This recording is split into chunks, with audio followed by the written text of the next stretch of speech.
ક્યારે વિચાર આવ્યો છે કે એક નાનકડી આંગળીના ટેરવા જેટલી ચિપ આખા મોટા મશીનને કઈ રીતે ચલાવી શકે છે? તો ચાલો આજે આપણે આ જ રહસ્યને સમજીએ. આજે આપણે જોઈશું કે કેવી રીતે એક નાના માઇક્રોકન્ટ્રોલરને એક શક્તિશાળી રિલે સાથે જોડી શકાય છે. આ સવાલ બહુ જ મહત્વનો છે, ખબર છે? કારણ કે આ જ એ વસ્તુ છે જે આપણને ડિજિટલ દુનિયાને આપણી આસપાસની ભૌતિક દુનિયા સાથે જોડવાની તાકાત આપે છે. અહીંયા 8051 માઇક્રોકન્ટ્રોલર આપણું મગજ છે અને રિલે એ સ્નાયુ. પણ અહીંયા એક નાનકડી સમસ્યા છે. એમ સમજો કે આ બંને એકબીજાની ભાષા જ નથી સમજતા. તો એ પ્રોબ્લેમ શું છે? વેલ, બધો જ ખેલ પાવરનો છે. બંને વચ્ચે શક્તિનો એટલો મોટો તફાવત છે કે આપણું આખું કામ શરૂ થતાં પહેલાં જ અટકી શકે છે. એકદમ સાદી ભાષામાં સમજીએ તો માની લો કે માઇક્રોકન્ટ્રોલર એકદમ ધીમા અવાજમાં બોલી રહ્યું છે, પણ રિલેને સાંભળવા માટે તો એક જોરદાર બૂમની જરૂર છે. 8051 માઇક્રોકન્ટ્રોલરની પિનમાંથી જે કરંટ નીકળે છે એ બહુ જ ઓછો હોય છે, જ્યારે રિલેની કોઇલને ચાલુ થવા માટે એનાથી ઘણો વધારે કરંટ જોઈએ. અને જો આ વાતને અવગણીને સીધું કનેક્શન કરવાનો પ્રયત્ન કર્યો તો પરિણામ બહુ ખરાબ આવી શકે છે.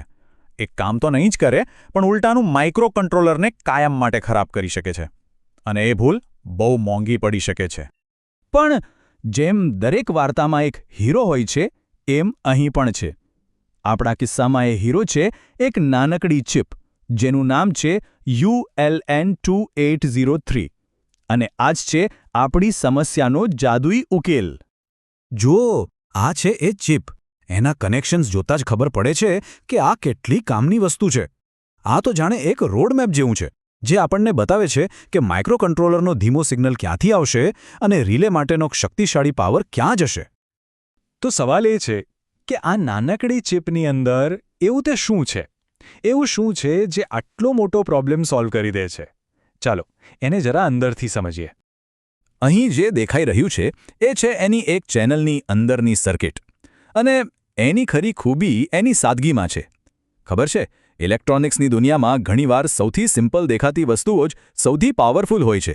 અને આ સર્કિટ એનું બેસ્ટ ઉદાહરણ છે. આ સર્કિટનું આખું રહસ્ય છે આ ડાર્લિંગ્ટન પેરમાં.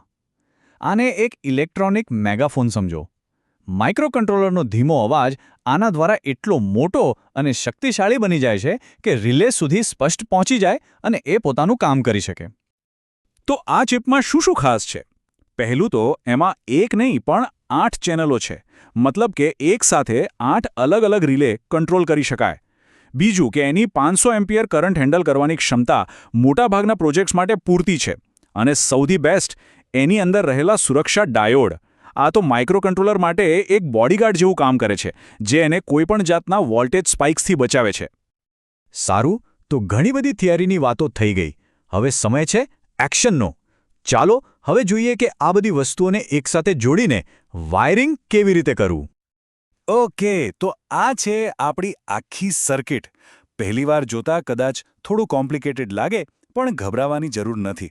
આપણે એને એક એક કરીને સમજીશું અને પછી બધું એકદમ ક્લિયર થઈ જશે. ચાલો આને સ્ટેપ બાય સ્ટેપ સમજીએ. સૌથી પહેલાં માઇક્રોકન્ટ્રોલરની આઉટપુટ પિનને ULN2803ની ઇનપુટ પિન સાથે જોડો. આ એટલે કે મગજને એના અનુવાદક સાથે જોડવો. પછી ULN2803ની આઉટપુટ પિનને રિલેની કોઇલ સાથે જોડો. હવે રિલેને ચાલવા માટે પોતાનો અલગ પાવર સપ્લાય આપો. અને સુરક્ષા માટે ULN2803ની કોમન પિનને પણ એ જ પાવર સપ્લાય સાથે જોડી દો. અને છેલ્લે સૌથી અગત્યનું, માઇક્રોકન્ટ્રોલર અને ULN2803 બંનેનું ગ્રાઉન્ડ એક જ હોવું જોઈએ. બસ આટલું જ. અને બસ એકવાર આ બધું કનેક્ટ થઈ ગયું પછી તો કામ એકદમ સીધું સાદું છે. માઇક્રોકન્ટ્રોલર હાઈ સિગ્નલ એટલે કે 1 મોકલે એટલે રિલે ચાલુ, અને લો સિગ્નલ એટલે કે 0 મોકલે એટલે રિલે બંધ. કેટલું સિમ્પલ નહીં? સંપૂર્ણ કંટ્રોલ એકદમ સહેલાઈથી. તો આપણે આ જે બધું સમજ્યા એની અસલિયતમાં શું કિંમત છે? શું આ ખાલી એક રીલ ઓન ઓફ કરવાની વાત છે? ના, બિલકુલ નહીં. આની પાછળ એક ઘણું મોટું ચિત્ર છુપાયેલું છે. આ વાત ખાલી રિલેની નથી.